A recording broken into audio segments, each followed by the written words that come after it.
बुजुर्ग माता पिता की कहानी। नगर के एक कॉलोनी में बुजुर्ग रामलाल और उनकी पत्नी रहते थे। वह कॉलोनी अभी जल्द ही बनी थी, इसलिए उसमें 3-4 घर ही थे। उनका बेटा उन्हें छोड़कर अपनी पत्नी के साथ विदेश में रहता था, क्योंकि उसकी पत्नी ये नहीं चाहती थी कि वह घर पर रहकर अपने सास ससुर की सेवा करे।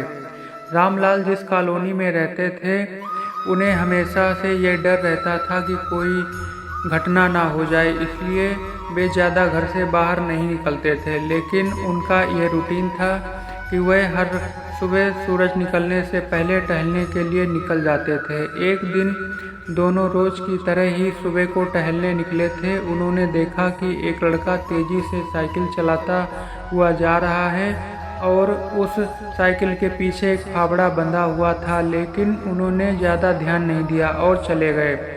दूसरे दिन उसी समय फिर से वह लड़का दिखा और उसी तरह तेज़ी से साइकिल चलाता जा रहा था। इसी तरह तीसरे और चौथे दिन भी वह लड़का दिखा। 5वें दिन आंटी जी ने रामलाल जी से पूछा कि ये लड़का हर रोज़ सुबह इसी समय तेज़ी से साइकिल चलाते हुए जाता है। मुझे लगता है कि कुछ गड़बड़ है।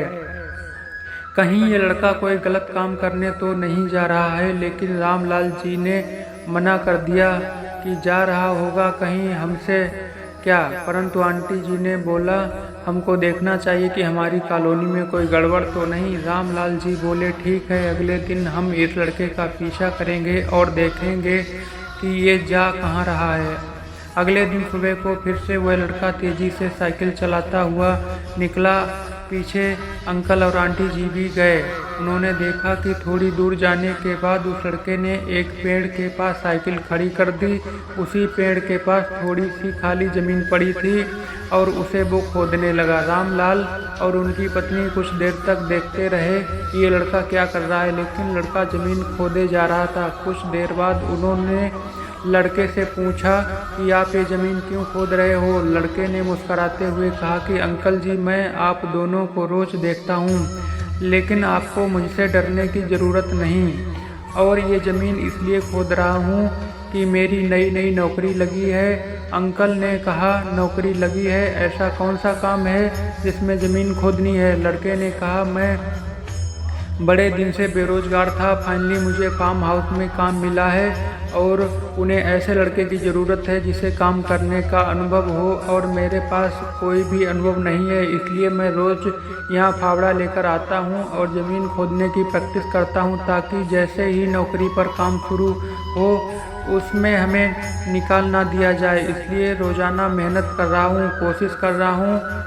उस लड़के की बात सुनने के बाद अंकल और आंटी जी ने इस लड़के को आशीर्वाद दिया और बोला, बहुत ही अच्छी बात है, अनुभव और प्रयास से ज़िंदगी में सब कुछ होता है। दोस्तों, ये छोटी सी कहानी ज़िंदगी में बहुत बड़ी बात सिखाती है। तो अगर हमें सफल होना है तो सफलता के लिए सबसे ज़रूरी चीज़ है कि हमें लगातार मेहनत, कोशिश और प्रयास करना होगा, तभी हम जीवन में सफल होंगे।